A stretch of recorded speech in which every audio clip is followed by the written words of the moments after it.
Assalamualaikum warahmatullahi wabarakatuh. Alhamdulillahirabbil alamin. Assalatu wassalamu ala asrofil anbiya'i wal mursalin Sayyidina Muhammadin wa ala alihi wa sahbihi ajma'in, amma ba'd. Alhamdulillahirabbil alamin. Puji dan syukur marilah kita panjatkan kehadirat Allah Subhanahu wa taala yang mana telah memberikan kesempatan untuk kita semua, untuk teman-teman yang sedang menonton video ini, dan terutamanya untuk saya guna untuk menyelesaikan pembuatan video micro teaching tugas pembelajaran fikih di madrasah kelas 6F. Nama saya Eka Fitria Febriani, NIM 190101033. Oke, baiklah. Di sini saya akan menjelaskan materi mengenai sholat. Mengenai sholat. Apa itu sholat? Kewajiban setiap umat muslim. Masya Allah. Sholat, ya, apabila dibagi itu ada berdasarkan menurut bahasa dan menurut istilah. Menurut bahasa, sholat itu artinya doa. Kenapa sholat itu dikatakan doa? Karena di dalam sholat itu berisi tentang doa untuk diri kita. Bukan berisi mengenai ghibah, bukan berisi mengenai caci maki, itu tidak. Di dalam sholat itu isinya adalah doa. Kemudian berdasarkan istilah, sholat itu merupakan perkataan atau perbuatan tertentu, yang diawali dengan takbir dan kemudian diakhiri dengan salam. Oke, di sini sholat itu sholat wajib itu atau disebut dengan sholat fardu, ya. Sholat fardu itu merupakan sholat yang harus dilaksanakan oleh umat muslim, wajib tanpa terkecuali bagi yang sudah baligh. Nah, kemudian sholat fardu itu dibagi menjadi dua. Fardu, ya, sholat fardu itu dibagi menjadi dua. Ada fardu ain dan fardu kifayah. Apa itu fardu ain dan fardu kifayah? Fardu ain adalah sholat yang harus dilaksanakan oleh diri kita sendiri, oleh manusia itu sendiri atau oleh orang muslim itu sendiri. Sementara fardu kifayah merupakan sholat yang apabila dilaksanakan oleh seorang, maka gugurlah kewajiban umat muslim. Seperti contohnya sholat ini contohnya adalah sholat jenazah. Oke, sholat jenazah. Apa dasar hukum sholat? Di dalam Quran surat Al-Baqarah ayat 43 yang berbunyi, A'udzubillahi minasyaitonirrajim, Bismillahirrahmanirrahim, wa aqimus sholata wa atuz zakata warka'u ma'ar raki'in. Yang artinya, dan dirikanlah sholat, bayarkanlah zakat, dan rukuklah kamu bersama orang-orang yang rukuk. Selanjutnya mengenai syarat-syarat sholat. Di sini pembagiannya ada dua jenis syarat sholat. Yang pertama itu ada syarat sah sholat. Syarat sah sholat yang pertama itu badan harus suci dari hadas besar dan hadas kecil. Kedua, pakaian kemudian tempat itu harus suci, ya, harus suci. Terus yang ketiga itu harus suci dari najis, ya. Kemudian yang ketiga itu menutup aurat. Bagi laki-laki menutup aurat itu auratnya itu antara pusar sampai ke lutut. Kemudian perempuan itu seluruhnya kecuali telapak tangan dan wajah. Kemudian yang keempat itu telah masuk waktu sholat. Kalau kita sholat sebelum waktunya itu, maka sholatnya tidak sah. Sholatnya tidak sah. Yang kemudian yang terakhir itu ada menghadap kiblat. Kita sholat itu harus menghadap kiblat. Apabila yang sedang di Masjidil Haram, maka mereka itu berhadapan langsung. Kemudian bagaimana kalau misalnya kita itu berada di daerah yang baru kita kunjungi, kemudian kita tidak mengetahui di mana arah kiblatnya ya. Nah, ini sekarang adalah zaman canggih. Artinya di handphone pun sekarang ada kompas ya yang menunjukkan arah kiblat itu di mana. Kemudian syarat yang kedua itu ada syarat wajib sholat. Syarat wajib sholat tentunya yang pertama adalah Islam. Kalau orang kafir itu tidak diwajibkan untuk sholat, mereka tidak boleh sholat. Batal sholat mereka, tidak sah. Ya, tidak diwajibkan untuk sholat. Yang kemudian balik apabila laki-laki sudah mengalami mimpi basah dan kemudian perempuan itu sudah haid, itu maka diwajibkan untuk sholat. Kemudian apabila bagi mereka yang belum balik itu disunahkan untuk sunnah bagi mereka sholat itu. Nah kemudian yang ketiga itu berakal dan tidak mabuk, tidak dalam keadaan mabuk. Kalau bagaimana mereka mau sholat kan kalau orang kan. Nah kemudian ada juga suci dari haid dan nifas bagi perempuan. Nah, kemudian telah sampai dakwah kepadanya, dan yang terakhir itu terjaga, tidak sedang tidur. Kalau tidur bagaimana mau sholat kan? Seperti itu. Yang kemudian ada sunnah sholat. Sunnah sholat itu merupakan ucapan atau gerakan yang dilaksanakan dalam sholat selain rukun sholat. Yang pertama itu ada sunnah ab'ad dan sunnah hayat. Sunnah ab'ad adalah ucapan atau gerakan yang dilaksanakan dalam sholat selain rukun sholat. Dan sunnah sholat ini sholat itu dibagi menjadi dua, ada sunnah ab'ad dan sunnah hayat. Sunnah ab'ad adalah amalan sunnah dalam sholat yang apabila terlupakan harus diganti dengan sujud sahwi. Nah kemudian sunnah hayat adalah amalan sunnah dalam sholat yang apabila terlupakan tidak perlu diganti dengan sujud sahwi. Kemudian materi selanjutnya, hal-hal apa saja sih yang dapat membatalkan sholat gitu kan. Nah ini ada beberapa hal yang dapat membatalkan sholat. Itu yang pertama apabila kita tertawa atau berbicara dalam keadaan sengaja gitu. Kecuali misalnya ada orang yang memanggil kita, kemudian di rumah kita itu sedang tidak ada orang gitu, sementara keadaannya kita sedang sholat. Nah maka kita menjawab cukup dengan Allahu Akbar. Maka mereka itu nanti akan mengerti kalau orang di rumah itu sedang sholat. Dan kemudian tertawa, udah kan tadi tertawa itu tidak boleh, apalagi sampai terbahak-bahak. Terus berhadas, mau besar maupun kecil itu tidak boleh. Terbuka auratnya tidak boleh. Terus merubah niat itu juga tidak boleh. Terus membelakangi kiblat, masa gimana mau sholat kita membelakangi kiblat itu tidak boleh, tidak sah sholatnya, batal ya. Nah kemudian murtad, apalagi murtad, tidak boleh sholat lagi karena keluar dari agama Islam. Kemudian meninggalkan salah satu rukun sholat dengan sengaja karena kepepet nih, karena kepepet sudah ada teman yang menunggu, jadi sholat zuhur dipangkas menjadi 3, itu tidak dibolehkan. Terus bergerak sebanyak 3 kali gerakan atau lebih berturut-turut, itu tidak boleh berturut-turut ya. Kemudian rukun sholat itu ada 13 perkara. Yang pertama itu niat. Yang kedua berdiri artinya kita dalam posisi tegak gitu, kita menghadap kiblat. Yang ketiga itu takbiratul ihram.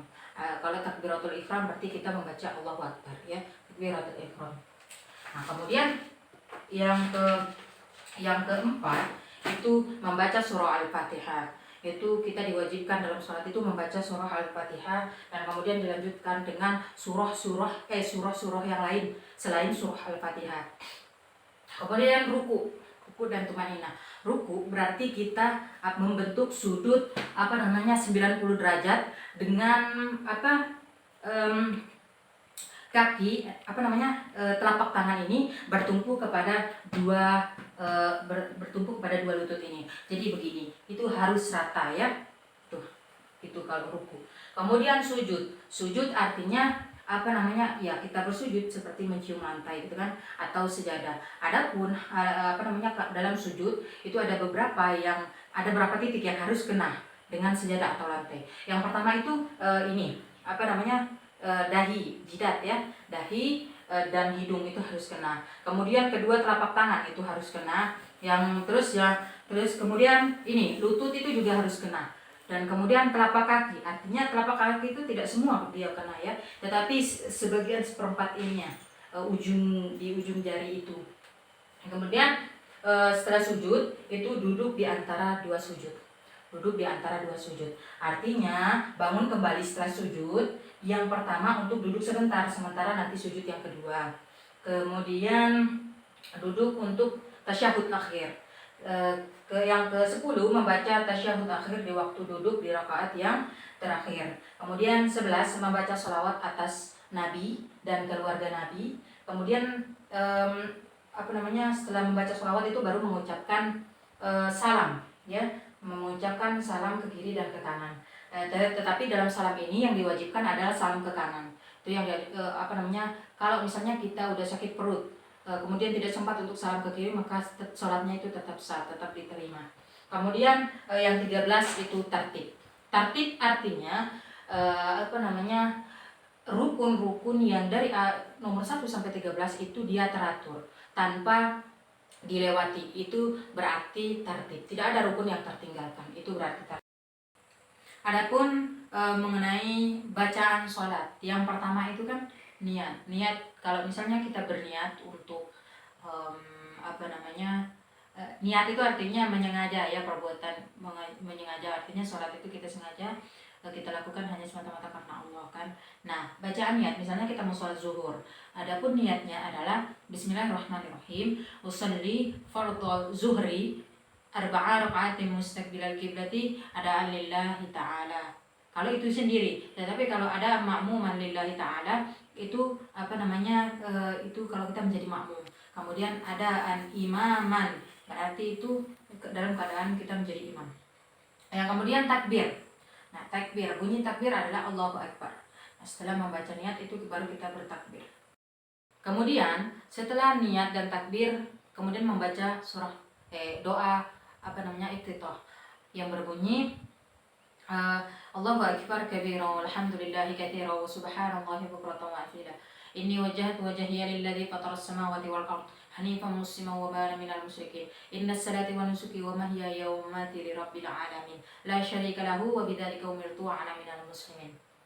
Nah, kemudian baru kita membaca surah Al-Fatihah. Kemudian setelah membaca surah Al-Fatihah nanti dilanjutkan dengan surah-surah lain selain surah Al-Fatihah. Misalnya boleh juga dengan Al-Baqarah, Al-Imran, atau yang sering kita pakai yang di juz 30 ya.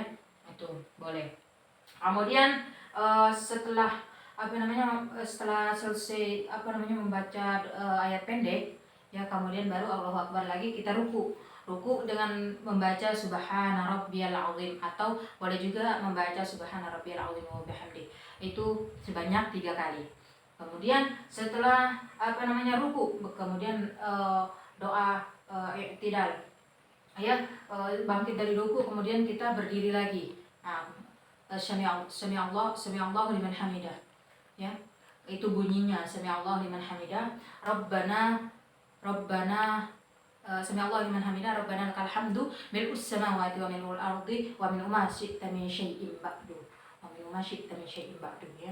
Itu bunyi doa i'tidal. Kemudian sujud kalau sujud sudah saya jelaskan tadi ya di bagian rukun.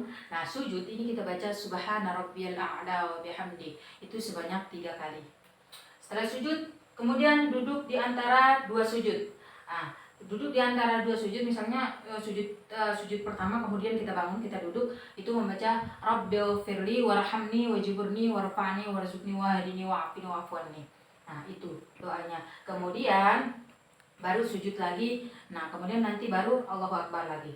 Nah, kemudian bacaan untuk tasyahud awal, misalnya setelah 2 kali nih kita sudah 2 rakaat. Kemudian di sujud terakhir, rakaat kedua itu kita membaca at-tahiyyatul mubarakatus shalawatu thayyibatullahi assalamu alayka ayyuhan nabi wa rahmatullahi wa barakatuh, assalamu alayna wa ala ibadillahis shalihin, asyhadu an la ilaha, itu telunjuk kita sudah terangkat. Kemudian kita mengarahkan pandangan kita kepada telunjuk, bukan kepada lantai atau sejadah lagi. Asyhadu an la ilaha illallah wa asyhadu anna Muhammadan abduhu wa rasuluh. Ya, kemudian doa tasyahud akhir. Ya, kalau doa tasyahud akhir berarti sudah selesai 4 rakaat itu, dan di sujud yang terakhir yang paling akhir itu kita membaca ditambah dengan yang tadi itu kan at-tahiyat, kemudian ditambah lagi dengan Allahumma sholli ala sayyidina Muhammad wa ala ali sayyidina Muhammad kama shallaita ala sayyidina Ibrahim wa ala ali sayyidina Ibrahim kama barakta ala sayyidina Ibrahim wa ala ali sayyidina Ibrahim fil alamina innaka Hamidum Majid. Nah, kemudian setelah kita membaca tasyahud akhir dan sholawat, baru kita membaca doa memohon perlindungan dari azab kubur. Adapun doanya, Allahumma inni a'udzubika min adzabil qabri wa min adzabin nari jahannam wa min fitnatil mahya wa mamati wa min fitnatil masiihid dajjal. Ya. Nah, kemudian untuk baru kita lanjutkan dengan doa memohon ampunan, ya. Doa memohon ampunan ditambah dengan Allahumma ghfirli ma qaddamtu wa ma akhartu wa ma asrartu ma alantu wa ma asraftu wa ma anta a'lamu bihi minni antal muqaddimu wa antal muakhiru la ilaha illa anta subhanaka inni kuntu minaz zalimin. Itu boleh. Nah, kemudian kalau semuanya itu kemudian setelah membaca itu doa memohon ampunan, maka diakhiri dengan ucapan salam dan salam dalam sholat, ya. Mengakhiri dengan salam artinya misalnya ke kiri ke kanan, assalamualaikum warahmatullahi wabarakatuh, assalamualaikum warahmatullahi wabarakatuh. Maka tuntaslah sholat kita kalau semua rukun yang ada di dalam sholat itu kita laksanakan. Rukun yang 13 itu kita laksanakan dengan baik, maka sah insyaallah sholat kita. Kemudian ketentuan sholat waktu, ya, ketentuan waktu sholat zuhur. Yang pertama itu ada sholat zuhur. Tadi ketentuan sholat maksudnya, sorry. Nah, yang pertama ketentuan sholat zuhur waktunya yaitu awal waktunya setelah condong matahari ke arah barat, ya. Dari pertengahan langit dan akhir waktunya apabila bayang-bayang terasa panjangnya dengan sesuatu. Kemudian waktu asar setelah waktunya selesai itu setelah waktu sholat zuhur habis, ya, sampai terbenam matahari. Kemudian sholat maghrib setelah selesai waktu sholat asar atau terbenamnya matahari, maka sampai terbenam matahari sampai terbenam syafaq yang merah atau cahaya merah di kaki langit sebelah barat. Kemudian sholat isya, ya, waktu sholat isya itu dari hilangnya syafaq merah sampai terbit syafaq shadiq, ya. Kalau Rasulullah SAW kerap kali mengakhiri waktu sholat isyanya itu hingga sepertiga malam. Nah, kemudian yang terakhir waktu sholat subuh, waktunya dari terbit fajar shadiq sampai terbit matahari, itu ketentuan waktu sholat. Kemudian mengenai di sholat subuh. Di sholat subuh kan ada yang namanya doa kunut. Nah, di mana ini menurut mazhab Syafi'i membaca doa kunut adalah sunnah muakkad, ya. Doa kunut dilakukan pada sholat subuh dan witir sejak malam 16 Ramadan sampai akhir, ya, sampai akhirnya, yakni setelah i'tidal pada rakaat terakhir. Tapi ada juga pendapat ulama yang mengatakan bahwa membaca doa kunut itu di sholat subuh itu bukanlah sunnah. Nah, di sini kita bisa melihat bahwa banyak terdapat ikhtilaf atau perbedaan pendapat di antara para ulama, ya. Nah, kemudian yang terakhir, pembahasan yang terakhir adalah mengenai nilai-nilai sholat, ya. Mengenai nilai-nilai sholat, mungkin ini penjelasan saya mungkin terlalu panjang, ya, sehingga membuat penonton nanti mungkin bosan, tapi ya inilah materinya, gitu kan. Nah, kemudian mengenai nilai-nilai pendidikan dalam sholat itu banyak. Yang pertama itu mengajarkan kita untuk menjaga kebersihan, ya, yang mana di dalam sholat itu kita harus suci, ya, kita harus suci. Nah, kalau kita tidak suci, maka sholat kita itu tidak ya, intinya harus suci lah, ya, harus suci. Suci itu merupakan syarat juga, syarat untuk sholat. Nah, mengajarkan kita suci. Nah, dengan adanya wudhu berarti kita membersihkan debu-debu yang ada di wajah, yang ada di tangan, yang ada di kaki semua ya. Nah, itu membersihkan debu-debu, kotoran-kotoran. Atau mengajarkan kita untuk bersih, untuk sedang membersihkan tubuh kita ya. Kemudian sholat mendidik untuk berlaku jujur. Nah, di dalam sholat itu mendidik kita untuk berlaku jujur. Misalnya kita nih sudah tertawa atau sudah kentut di dalam sholat kita itu. Nah, maka kita harus jujur. Oke, manusia tidak melihat kita, tetapi Allah itu dimanapun kita, mau kita di dalam WC, mau kita di dalam semak-semak, Allah itu melihat kita. Nah, jadi jujur. Nah, itu ada di dalam sholat itu ada nilai-nilai kejujuran itu yang diajarkan kan. Nah, atau misalnya kita tertawa, maka kita harus jujur. Kita ulangi sholat kita ya, wudhu, misalnya kita kentut, wudhu, kemudian baru mengulangi sholat kita. Nah, ada wujud terhadap nilai keikhlasan kepada Allah Subhanahu wa taala. Artinya dengan dengan kita berniat tadi, kita takbir ya, semua bahwa kita kita ikhlas, semata-mata kita melaksanakan untuk Allah gitu kan. Nah, ya intinya ikhlas kan, kita diajarkan untuk ikhlas. Di sana kita dengan ikhlas melaksanakan sholat wajib kita yang 5 waktu itu, dan ya itu diajarkan nilai keikhlasan. Kemudian sholat diakhiri salam ke kanan dan salam ke kiri kan. Nah, tadi bahwa pada saat mengakhiri sholat kita mengucapkan salam, yang berarti kita mendoakan mereka yang ada di kanan dan di kiri kita. Ya mungkin itu saja pembahasan dari saya. Mohon maaf apabila temponya itu terlalu cepat ya, pemaparan materi itu terlalu cepat, dan kemudian papannya ini terlalu sederhana ya.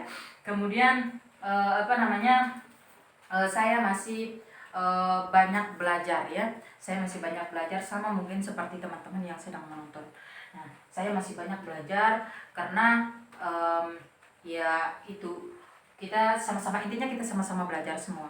Ya mohon maaf kalau misalnya ada salah-salah kata, salah-salah penyampaian saya, itu dimohon dengan sangat untuk saran dari teman-teman. Kalau misalnya ada materi yang kelewat, misalnya di rukun sholat tadi tidak sampai 13 atau yang tidak ada yang kelupaan gitu kan.